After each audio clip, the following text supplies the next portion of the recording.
우리들에게 주시는 하나님 말씀 함께 봅니다. 요한복음 15장 5절의 말씀입니다. 우리 함께 목소리를 맞추어서 말씀 읽겠습니다. 다 같이 시작. 나는 포도나무요 너희는 가지니 저가 내 안에 내가 저 안에 있으면 이 사람은 과실을 많이 맺나니 나를 떠나서는 너희가 아무것도 할 수 없음이라. 아멘. 평안하셨습니까? 이제 코로나에서 어느 정도 이렇게 우리가 조금씩 마음을 놓을 수 있는 그러한 시간이 다가오고 있는 것을 느낍니다. 그러면서도 이 막바지에 좀 더 우리가 마스크 쓰기는 좀 더 잘했으면 좋겠습니다. 손 씻기 하고요. 유독이 요즘 아픈 분들도 많이 계시는데 주님의 이름으로 기도할 때에 걸어가신 손길로 우리의 아픔을 만지시고 치료하시고 고쳐주실 줄 믿습니다. 자, 오늘은 요한복음 15장을 시작하면서 과실을 많이 맺자라는 말씀의 제목으로 함께 은혜를 나누기를 원합니다. 순간이라는 그 한 찰나, 한 순간을 살다가는 생물이 과연 있을까? 존재가 있을까? 여러분, 하루를 산다고 해서 우리가 붙여진 이름이 하루살이 있잖아요. 여름이면 굉장히 우리를 귀찮게 하는데, 근데 이 작은 미물도 하루를 사는 동안에 어쩌면 어떤 목적을 가지고 하루를 살지 않을까, 그런 생각을 해봅니다. 아프리카의 아주 깊은 울창한 숲속을 이리저리 떼지어서 몰려다니는 크고 작은 동물들도 그냥 마냥 뛰어다니는 것 같지만 각자의 방식이 있는 것 같습니다. 그리고 그들 나름대로의 만족, 그들 나름대로의 시간을 통해서 어쩌면 창조주의 목적을 가지고 뛰어다니며 하루하루를 보내고 있지 않나라는 생각을 해봅니다. 사람으로 돌아와서 사람은 어떨까요? 그렇다면 우리 같은 인간, 우리 만물의 영장이라고는 우리 사람은 어떨까요? 사람은 어떤 모습으로 살아갑니까? 과연 사람들 속에 창조자의 목적은 얼마나 있을까요?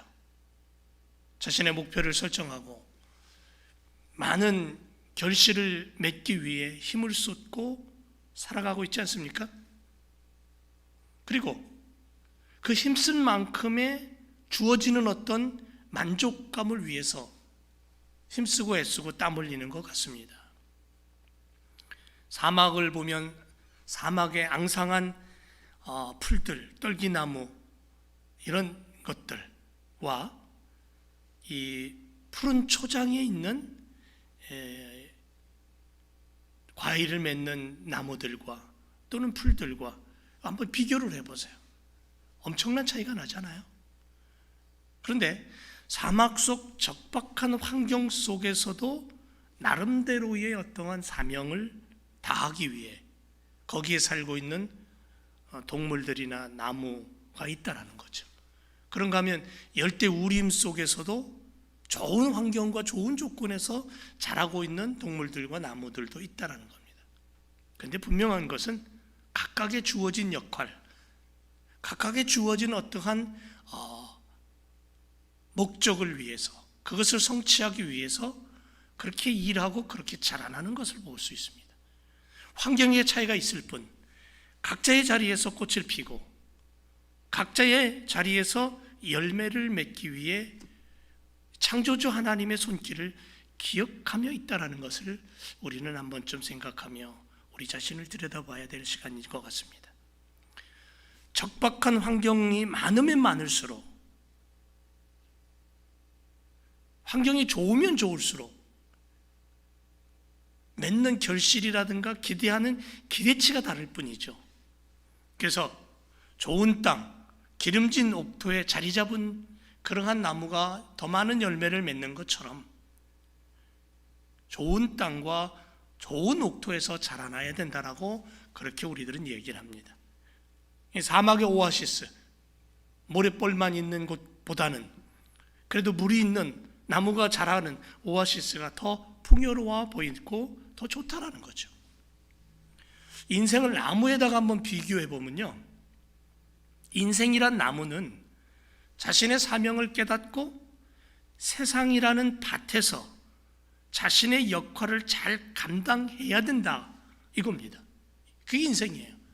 근데 과연 우리들의 인생이 세상이라는 밭에 심겨졌을 때의 그 역할과 그 사명을 다하고 있느냐? 창조의 질서를 알고 밭이라고 할 수 있는 세상에 심겨져 좋은 농장이 되도록 힘쓰는 그러한 삶을 살고 있는가? 다시 말하면 세상이라는 밭이 좋은 옥토와 같은 밭, 그런 좋은 농장, 그런 좋은 땅으로 과연 나는 거기에 서 있는가라는 거죠.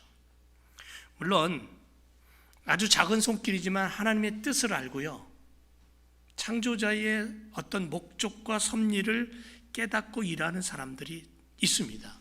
이 지구촌에 보면 이 지구상에 수많은 인생들이 있지만 바로 그 손길, 그 창조자의 목적을 기억하고 숨쉬는 인생들이 참 많다라는 거죠. 그럼에도 불구하고 인생은 정말 무례한 것을 볼 수 있어요. 너무너무 무례하고 너무너무 배은망덕합니다. 왜냐하면 스스로 인간이 하나님 되려고, 창세기에서 보면 스스로 인간이 하나님처럼 되려고 그렇게 세상을 만들어가는, 세상의 밭을 자기가 원하는 모습으로 그렇게 망가뜨리는 모습들을 우리는 끊임없이 봐왔기 때문에 그렇습니다. 하나님이 세상을 창조하셨어요. 그냥 창조한 게 아니라 아름답게 창조하셨어요. 그리고 인간에게 그걸 허락하셨어요. 그래서 에덴 동산에서 하나님이 허락하신 아담과 하와, 이 최초의 인간에게 허락하신 그 조건은, 그 환경은 100%, 200%가 훨씬 넘는 완벽 그 자체였어요. 그리고 관리하라고 해주셨어요. 맡겨주셨어요. 그래서 하나님의 자녀된 사람들은 하나님의 섭리와 하나님의 마음과 손길을 알기에 인생을 통해서 하나님이 원하시는 열매를 맺기 위해 노력하는 거죠. 성도들의 삶은 꽃을 피고 열매를 맺는 삶이 되어야 된다는 거예요. 어떤 상황이 펼쳐진다 해도, 요즘같이 코로나 시대에 산다 할지라도 믿음의 사람은 영적인 열매를 맺기 위해서 힘쓰고 애쓰고 하나님의 말씀을 들여다보고 창조주의 섭리와 목적을 깨닫고 숨쉰다는 거죠. 그리고 그 안에서 만족감을 누리고 그 안에서 복을 누리는 거예요. 그렇게 창조자의 손길에 순응하면서 영적인 열매를 맺기 위한 복된 인생으로 살아가기 위해서 예수님의 제자 요한은 요한복음 15장에서 예수님의 이야기를 꺼집어내면서 예수님은 포도나무다라고 얘기합니다. 참 포도나무의 비유를 통해서 우리에게 주시는 메시지가 있습니다. 보세요. 13장에서 17장까지는 예수님의 고별 설교라고 말씀을 드렸습니다. 십자가를 지시기 전에 이제 제자들을 놓고 마지막 예수님의 가르침이 있는 그런 성경 말씀이 13장, 14장, 15장, 16장, 17장까지 이어집니다. 자, 우리가 이미 말씀을 보았듯이 13장에서 대표적인 게 최후의 만찬이잖아요. 최후의 만찬 자리에서 예수님 뭐 하셨습니까? 수건을 허리에 두르고 제자들의 발을 씻기셨습니다. 그리고 가룟 유다의 배반을 얘기하셨고 베드로의 부인을 이야기하셨습니다. 14장에 들어서서는 그렇게 근심 속에 빠져있는 제자들을 위로하시면서 야, 근심하지 말아라. 하나님을 믿으니 또 나를 믿어라 라고 제자들을 위로하시는 예수님의 손길, 내가 길이요 진리요 생명이라고 말씀하시는 예수님의 그 마음을 우리는 14장에서 들여다볼 수 있어요. 그리고는 15장에 들어서면서 참 포도나무의 비유를 말씀하십니다. 이 이야기는 뭐냐면 모든 성도들과 연합된 관계, 따로따로 노는 게 아니라 연합된 관계. 콩이 자루 속에 들어있을 때는 지각기 놀아요. 그러나 그것을 넣고 삶아서 두드렸을 때는 한 덩어리가 되듯이. 그래서 참 포도나무의 비유를 통해 우리에게 주시는 메시지가 굉장히 크다라는 거죠. 예수님 이렇게 말씀합니다. 5절에서 오늘 본문 말씀, 나는 포도나무요 너희는 가지다. 너희가 내 안에 있고 내가 너희 안에 있으면 어떻게 된다? 열매를 많이 맺는다. 그리고 나를 떠나서는 너희가 아무것도 할 수가 없다. 그렇게 말씀합니다. 자, 이 예수님의 말씀을 우리가 가지고 함께 오늘 은혜의 자리에서 주님 마음을 우리 가슴 깊이 담기를 원합니다. 여러분, 사막에 가면은 아주 메마르고 바싹 마른 풀들과 나무들이 있습니다. 그 대표적인 게 떨기나무라 그럽니다. 성경은 우리에게 포도나무의 비유를 이야기하면서 무엇을 떠올리게 하냐면 떨기나무 같은 인생이 있다는 것을 가르쳐 줍니다. 지금 우리의 마음을 한번 들여다보세요. 내 인생은, 내 신앙은 과연 떨기나무 같은 인생은 아닌가라고 한번 물음표를 던지고 나 자신을 들여다보기를 원합니다. 나의 인생이 지금 사막의 떨기나무 같다고 생각해 보면 어떨까요? 어떤 기분이 들까요? 사막 한가운데에 덩그러니 서 있는 조그마한 나무, 한번 어떤 기분이 드는지 한번 생각해 보세요. 도란노에서 나온 열린다 성경 식물 이야기라는 책에 보면 떨기나무에 대해서 이렇게 얘기합니다.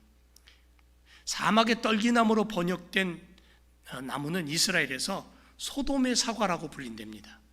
소돔의 사과라고 불리는 나무가 있어요. 이 나무는 사해 중심으로 요단 계곡에 아라바 광야에서 자랍니다. 소돔 사과라고 불리는 이유가 뭐냐면 소돔과 고모라 성이 멸망할 때에 함께 저주받았다라는, 저주받은 나무라는 전승이 있기 때문에 그렇게 불린 거예요. 그 이유가 뭐냐면 사과보다 큽니다. 이만합니다. 그런데 이 소돔의 사과라는 이 열매는 먹음직스러워요, 겉으로 볼 때는. 근데 그걸 쪼개보면요, 안이 텅 비었습니다. 그리고 그 안에 뭐가 있냐면 솜털 같은 하얀 실들이 들어있을 뿐입니다. 아무것도 없는 거예요. 소돔과 고모라의 멸망과 함께 저주받기 전에는 아마 그렇지 않았을 거예요. 정말 보기 허망할 정도로, 안타까울 정도로 겉으로는 정말 멋진데 열어보면 허연 실만 덩그러니 놓여있는, 아무것도 없는 거예요. 예수님 말씀하시기를 회칠한 무덤 같은 그러한 존재들, 이 떨기나무 같은 인생을 사는 그러한 사람들의 모습을 성경은 우리에게 가르쳐주고 있는 거예요. 이 얘기는 뭐냐면 믿음의 아들, 딸들아, 떨기나무 같은 인생을 살지 말라는 거죠. 왜? 하나님이 복 있는 사람, 복 있는 하나님이고 그 복을 우리에게 주신 분이기 때문에. 또 광야에 가면 가시떨기나무가 있습니다. 그냥 가시만 항상해요. 열매는 보기 힘들어요. 보이지도 않아요. 그냥 주변 끝을 찌르기 위해서 가시만 자라는 가시떨기나무가 있습니다. 충분한 영양 공급을 받지 못하고 맑은 물도 제대로 없기 때문에 이런 모습으로 변해간 것 같아요. 뿌리도 깊지 않고, 그래서 다른 나무에 해만 끼칩니다. 떨기나무는 미디안 광야에서 흔히 발견하는 가시덤불이에요. 그래서 뜨거운 열기 속에서 갑자기 불꽃이 일어나면 제일 먼저 이 가시떨기 나무에 불이 붙어버려요. 그리고 확 타버가 없어져 버려요. 예레미야 선지자는 어리석은 유다 백성들을 뭐라고 비유했냐면 떨기나무에 비유를 했습니다. 하나님이 선택한 백성이에요. 하나님이 그들을 얼마나 아꼈는지 몰라요. 그래서 그들을 하나님이 직접 심으셨다고 해서 그들은 정말 좋은 포도나무와 같은 존재로 하나님이 원하는 밭에다 심은 것과 같은 거예요. 그런데 예레미야 선지자는 이렇게 얘기합니다. 왜 그들을 떨기나무에 비유를 했냐면 앞을 내다보지 못하는 영적인 소경 같다 그랬어요. 바벨론의 포로가 되어 비참하게 끌려가요. 그럼에도 불구하고 그들은 우상을 버리지 못해요. 더러움을 버리지 못해요. 그들은 선민이에요. 하나님이 택한 백성이었어요. 하나님이 좋은 땅에 심겨놓은 그러한 포도나무와 같은 정말 좋은 그러한 제목이었어요. 그런데 그들은 앞을 보지 못하는 영적인 소경으로 하나님을 버려요. 하나님을 외면해요. 하나님 필요 없다 그래요. 창조주의 손길을 거부하는 거죠. 결국 하나님은 이방 민족인 바벨론을 끌어들여서 그들의 나라를 망하게 해요. 포로로 끌려갑니다. 비참한 모습으로 끌려갑니다. 그럼에도 불구하고 그들은 우상을 섬기고 이방 나라의 왕들을, 그 군사력을 의지합니다. 그것뿐인가요? 이들 유다 백성들은 하나님을 전적으로 믿지 못하고 사람을 의지합니다. 불신자들을 더 의지해요. 정작 하나님을 바라봐야 될 그들 아니에요? 하나님을 의지해야 되는 거 아닙니까? 환난이 오고 곤고가 다가오고 질병이 다가오면 오히려 그 하나님을 향하여 엎드리고 히스기야처럼 그 낯을 하나님을 향해서 둬야 되는데 안 그런 거예요. 환난이 오니까 오히려 더 믿지 않는 자들, 우상을 섬기는 자들을 의지하고 사람의 힘을 먼저 의지하고 세상의 권력과 물질을 먼저 의지하고, 예레미야 선지자는 그것뿐이 아니라 혈육으로 권력과 부를 누리려는 암투가 있었다고까지 얘기를 해요. 여호야김이 왕이잖아요. 바벨론 침략을 방어하기 위해서 애굽의 왕 바로 느고와 동맹을 맺고, 하나님을 의지하지 않고, 하나님의 백성이 하나님을 의지하지 않고 애굽을 의지해요. 열왕기하 23장 35절에 보니까 여호야김이 은과 금을 바로에게 주니라 그랬어요. 그런데 그 돈이 어디서 납니까? 국고에 돈이 없으니까 국민들에게 세금을 걷어들여서. 그냥 걷어들입니까? 주지 않은 거잖아요. 그럼 백성들은 더 곤욕스럽고 힘든 겁니다. 여호야김이 그 열조의 모든 행한 일을 본받아 여호와 보시기에 악을 행했다 그랬어요.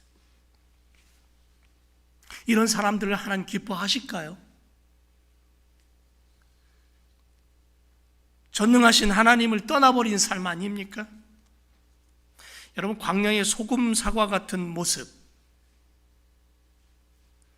가시떨기 나무 같은 메마른 인생은 정작 자신은 존재하지만 영적인 생명이 없고요, 하나님의 손길도 거부하고요, 믿음이 없는 거예요. 하루살이처럼 오늘 하루 내 마음껏 내 멋대로 내 고집대로 살면 끝이다라고 그렇게 생각하며 살아가는 거죠. 그러니까 자기가 원하는 대로 하는 거예요. 내 마음에 안 들면 무조건 다 파괴하고 집어 던지고. 여러분, 이 떨기나무 같은 인생의 특징이 뭐냐면요, 도울 힘이 없는 인생을 마냥 의지한다는 거죠. 마냥. 현재는 좋을지 모르지만 시간이 지나면서 사라져버릴 것들에 꽃밭들이고 있는 거예요. 자신의 코앞만 바라보는 거예요. 그걸 가리켜서 떨기나무 인생이라고 그래요. 불타서 없어져 버릴 인생이에요. 다윗은 시편 146편 3절 4절에서 이렇게 고백합니다. 방백들을 의지하지 말아라. 도울 힘이 없는 인생도 의지하지 말아라. 그 호흡이 끊어지면 흙으로 돌아가서 당일에 그 도모가 소멸될 것이다 라고 분명하게 얘기하는 거예요. 요한복음 15장 2절에 뭐라 그럽니까? 요한복음을 15장을 들어서면서 예수님의 말씀 앞에 예수님의 제자였던 요한은 우리에게 분명하게 뭐라고 얘기했냐면, 물은 내게 있어 과실을 맺지 아니하는 자는, 과실을 맺지 않는 가지는 아버지께서 이를 제해버린다 그랬어요. 물을 과실을 맺는 가지는 더 맺게 하겠고, 그렇지 않는 것은 제해버린다라고. 가시떨기 나무 같은 인생, 도울 힘이 없는 인생을 의지하며 사는 것, 참 미련한 인생이라는 거죠. 그러니까 하나님을 아버지로 믿고 예수 그리스도의 십자가로 구원받은 믿음의 자녀들이 이 땅을 살아갈 때에 우리의 도움이 되시고 힘이 되시고 방패가 되시고 능력이 되시는 전능하신 하나님을 바라봐야지, 그분을 의지해야지. 조금 어려움이 오고 환난이 오고 곤고가 찾아온다고, 고통이 찾아온다고 대번에 코앞만 바라보는 인생, 불타 없어질 인생, 도울 힘이 없는 인생을 의지하지 말라고 그렇게 우리에게 교훈하고 있는 거예요. 또 하나는요, 떨기나무 같은 메마른 인생들의 특징이 뭐냐면 정상적인 생활이 없다라는 거죠. 미래가 없는 거예요. 좋은 일이 오는 것을 보지 못하고 눈앞의 현실에만 전전긍긍해서 살아갑니다. 그런 삶은 자기 스스로 무거운 인생의 짐을 지고 허덕일 뿐이라 그래요. 정상적인 방법으로 가정을 세우고 자녀들을 양육하지 않고 불의와 짝해서 쉬운 방법으로 가정을 만들어 가려고 그래요. 그럼 그 가정이 온전해집니까? 그런 사회가 온전하냐고요. 거짓을 쫓아가고 부패한 것을 좋아하고 이기적이고 어두움을 환영하는 그런 인생. 예레미야 17장 10절에 보니까 나 여호와는 심장을 살피고 폐부를 시험코자 각각 그 행위와 그 행실대로 보응한다 그랬어요. 유다 백성들은 하나님을 버리고 더러움과 친구 되고자 손을 내밀어요. 분명히 그들에게는 하나님이 있어요. 그들의 조상적부터 바라보고 믿고 예배했던 분, 전능하신 야훼 하나님이 있어요. 그런데 그들은 그 하나님을 뒤로 던져버리고 더러움, 죄악, 우상, 그것과 손잡는 거예요. 믿음 없습니다. 예배 사라졌습니다. 아니, 예배가 있죠. 우상을 향한 예배가 있는 거예요. 그러다 보니 하나님의 자녀됨을 소유한 택한 백성의 상징적인 삶, 진정한 삶, 거룩한 삶 없는 겁니다. 어둠의 세력이 이들을 끌고 가고 있어요. 그런데도 깨닫지 못하고요. 그러니 하나님께서 준비하신 열매를 맺을 수 있습니까? 못 맺는 거죠.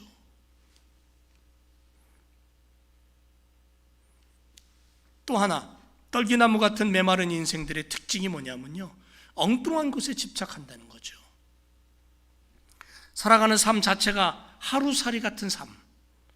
하지만 그 하루살이 같은 삶이라도 꿈이 있고 비전이 있으면 희망을 만들어낼 수 있는데, 아니에요. 그것도 못하는 거예요. 그것도 안 하는 거예요. 한심합니다. 도박에, 마약에, 알코올에 성적으로 타락하고 폭력과 불의함으로 재물을 삼고 그것을 쌓아두고 영원히 살 것처럼 자기의 배를 두들기고 엉뚱한 것에 집착해요. 결국은 떨기나무의 작은 불씨만 떨어져도 순식간에 타버릴 그런 존재들. 소돔의 사과처럼 텅 빈 인생길, 아무것도 없는 거예요. 50년, 100년을 살아도 아무것도 없는 거예요. 결국 죄만 남는 허무한 인생이다라고 성경은 우리에게 말합니다. 그래서 예레미야 선지자는 예레미야 17장 6절에서 그는 사막의 떨기나무 같아서 좋은 일이 오는 것을 보지 못하고 광야 건조한 곳, 건건한 땅, 사람이 거하지 않는 땅에 거하리라 그랬어요. 여러분, 여기서 건조한 땅이라는 무슨 뜻이냐면요, 메마르고 바싹 마른 장소를 얘기하는 거예요. 그리고 건건한 땅이라는 것은 염분이 있는 땅을 말하는 거예요. 이런 곳에 사는 사람, 이런 곳에 사는 인생, 여러분, 이런 곳에 사람이 살 수 있습니까? 그런데 사막의 떨기나무 같은 인생들이 바로 이런 곳에서 산다는 거예요. 오늘 우리들의 시대를 들여다보면서 이런 삶을 사는 인생들이 얼마나 많이 보이는지 몰라요. 자기의 욕심 때문에 수많은 사람을 전쟁을 일으켜서 죽이고, 자기의 욕심 때문에 수많은 사람을 구렁텅이로 빠뜨리고, 자기만 잘 되면 되는 거죠. 그렇다면 그 삶이 얼마나 강박한가 하는 것을 우리는 느낄 수 있겠죠. 그래서 강박해지는 거예요. 그리고 고달파요. 아무런 소망도 없어요. 썩어질 것에 집착하기 때문에 그들의 인생은 결국은 망하는 인생이다. 이 성경의 답이에요. 예수님은 요한복음 15장 6절에서 이렇게 선포합니다. 사람이 내 안에 거하지 아니하면 가지처럼 밖에 버리워 말라지나니 사람들이 이것을 모아다가 불에 던져 사르느니라. 열매 맺지 못하는 가지는 잘라서 밖에 던져버린다는 거예요. 그리고 불태워버린다는 거예요. 주님을 떠난 자들의 인생은 결국 불 속에 사라지는 거예요. 예레미야 선지자는 17장 7절에서 결론적으로 이렇게 말합니다. 하나님을 바라보자는 거예요. 전능자 안에 거하자는 거예요. 예수님이 말씀하시기를 나는 포도나무다, 내 아버지는 농부다, 너희는 내 안에 거하라, 전능하신 하나님 안에 거하라, 이렇게 말하고 있는 거예요. 하나님의 말씀 안에 서 있자라는 거죠. 코로나 시대, 이보다 더한 시대가 온다 할지라도 결국 우리는 하나님 안에 거해야 되고 하나님을 바라봐야 되고 참 포도나무이신 예수 그리스도께 붙어있는 가지로서의 삶을 살아가야 된다는 거죠. 그래야 열매를 맺는다는 거예요. 여러분, 비록 가시나무 같은 인생일지라도 하나님을 바라본다면, 하나님 손에 붙들린다면, 여러분, 가시나무 같은, 가시떨기나무 같은 인생이라 할지라도 내 인생을 이렇게 하면 안 돼 하고 하나님을 바라본다면 어떻게 되는 줄 아세요? 그 떨기나무에 불이 붙지만 그 나무가 타지 않아요. 사라지지 않아요. 이게 하나님의 능력입니다. 믿으십니까? 금방 사라질 것 같죠? 없어질 것 같죠? 불 속에서 타서 재만 남을 것 같죠? 그런데 하나님 안에, 하나님을 부르면, 하나님 안에 들어오면 생명력이 있는 거예요. 없어지지 않아요. 그 예가 뭐냐면 모세를 통해서 우리에게 가르쳐 줍니다. 광야 생활을 하던 모세가 양을 치다가 어느 날 산중턱에 불이 붙은 나무를 봅니다. 떨기나무예요. 가시떨기나무예요. 근데 불이 붙었어요. 근데 불은 붙었는데 나무가 타지 않아요. 없어지지 않아요. 그리고는 거기서 하나님의 음성을 들어요. 모세에게 네 신을 벗으라 그래요. 왜? 그 땅이 거룩한 땅이기 때문에. 그 떨기나무가 불타고 있는 그 자리가 거룩한 자리가 된 거예요. 불꽃은 있어요. 불타는 나무예요. 하지만 하나님의 임재가 있는 바로 그 나무는, 그 나무가 심겨져 있는 그 땅은 거룩한 땅이 되는 거예요. 사랑하는 성도 여러분, 내가 있는 그곳이, 내가 하나님을 고백하고 내가 하나님을 찬양하며 하나님의 이름으로 서 있을 때에 그 땅이 거룩한 땅이 되는 것이고요, 내 인생을 불태워 하나님의 영광을 드러내는 그러한 삶으로 우리를 인도해 주시는 그러한 하나님 손에 붙들린 인생이 될 줄로 믿습니다. 예레미야 17장 5절에서 나 여호와가 이같이 말한다. 무릇 사람을 믿으며 혈육으로 그 권력을 삼고 마음이 여호와에게서 떠난 그 사람은 저주를 받을 것이다. 그렇게 말씀해요. 사람을 믿는다? 사람이라는 단어는 아담이에요. 최초의 인간을 말하는 거예요. 붉은 흙으로 만들었다라는 거예요. 혈육이라는 단어는 뭐냐면요, 바가르라는 그러한 단어를 썼는데 이게 뭐냐면 살코기라는 거예요. 몸, 바디라는 뜻입니다. 마음이라는 뜻은 정신이란 뜻을 말하는 거예요. 그래서 이 예레미야가 말한 이 17장 5절의 말씀을 종합해 보면 이거예요. 흙으로 만들어진 존재를 믿는 자, 살코기에 불과한 몽뚱아리의 그 권력을 삼는 자, 마음과 정신이 하나님을 떠난 자, 그 결과 뭐냐면 저주, 죽음이라는 거죠. 지옥이라는 거예요. 누가 그렇다는 거예요? 유다 백성들이. 왕으로부터 천한 노예에 이르기까지, 짐승에 이르기까지 모두가 그렇다라는 얘기를 하고 있는 거예요. 그래서 이들의 모습을 한마디로 떨기나무 같다라고 그렇게 표현하고 있는 거예요. 사랑하는 교성들 여러분, 떨기나무 같은 인생에서 돌이키시기를 주의 이름으로 축원을 드립니다. 우리는 떨기나무 인생이 아니에요. 아니, 비록 떨기나무 같은 인생을 살았다 할지라도 주님하고 부를 때에 그 인생이 바뀌는 거예요. 성령의 불이 임하고 사라지고 없어지고 태워질 존재가 사라지지 않고 하나님의 이름을 부를 수 있고 하나님의 영광을 드러낼 수 있고 열매 맺을 수 있다는 거죠. 지금 우리들의 모습, 우리들의 신앙의 모습을 들여다보며 하나님 없는 삶이 아니라 힘들고 어려운 시대를 살아가지만 하나님을 의지하고 진심으로 하나님을 바라보며 그 하나님을 찬양할 때에 우리 하나님이 주시는 놀라운 축복된 열매로 가득 채워지는 그러한 인생이 될 줄로 믿습니다. 기도하겠습니다.